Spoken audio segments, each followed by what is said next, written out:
Assalamualaikum warahmatullahi wabarakatuh. Perkenalkan, saya Muhammad Farhan Ferdino dengan NIM 2020202120.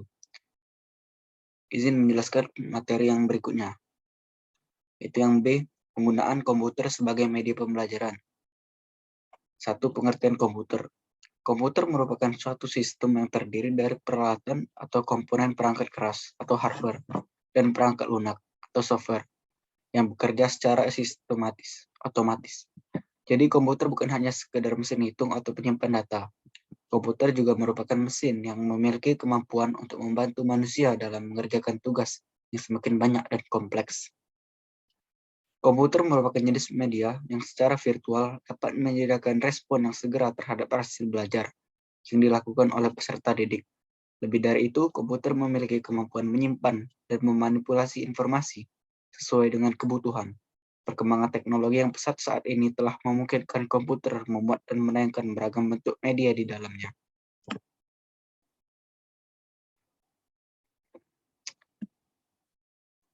Komputer juga merupakan alat bias yang dimanfaatkan sebagai media utama pembelajaran karena berbagai macam kemampuan yang dimilikinya.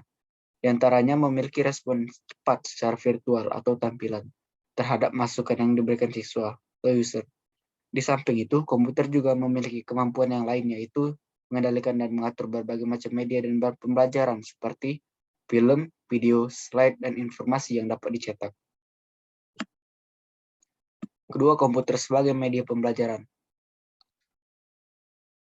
Dewasa ini komputer memiliki fungsi yang berbeda-beda dalam bidang pendidikan dan latihan. Komputer juga berperan sebagai manajer dalam proses pembelajaran yang dikenal dengan nama Computer Managed Instruction atau CMI. Ada pula peran komputer sebagai pembantu tambahan, meliputi penyajian informasi isi materi pembelajaran, latihan, atau kedua-duanya. Modus ini dikenal sebagai Computer Assisted Instruction atau CIA.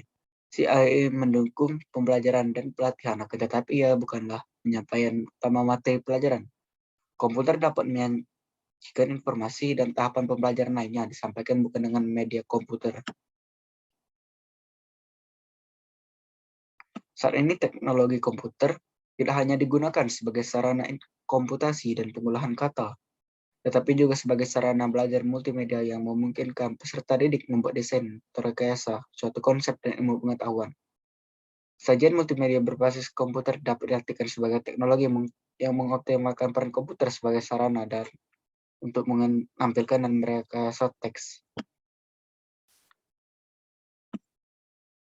Penggunaan internet dan web tidak hanya dapat memberikan kontribusi yang positif terhadap kegiatan akademik peserta didik, tapi juga bagi guru atau dosen. Internet dan web dan komputer dapat memberikan komputer atau kemungkinan bagi pendidikan untuk menganti informasi dan ilmu pengetahuan dalam mata ajar menjadi bidang ampuhnya.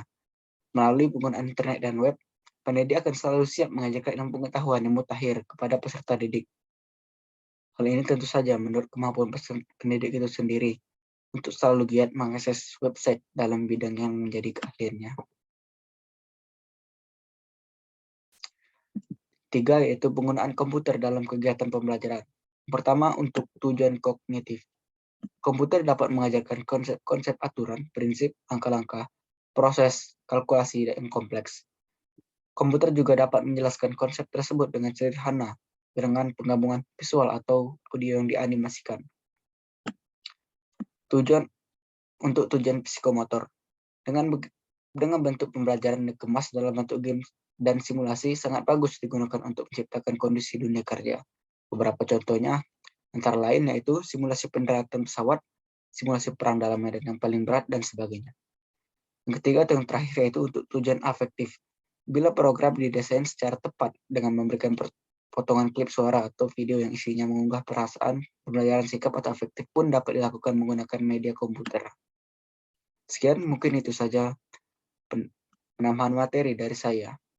Terima kasih.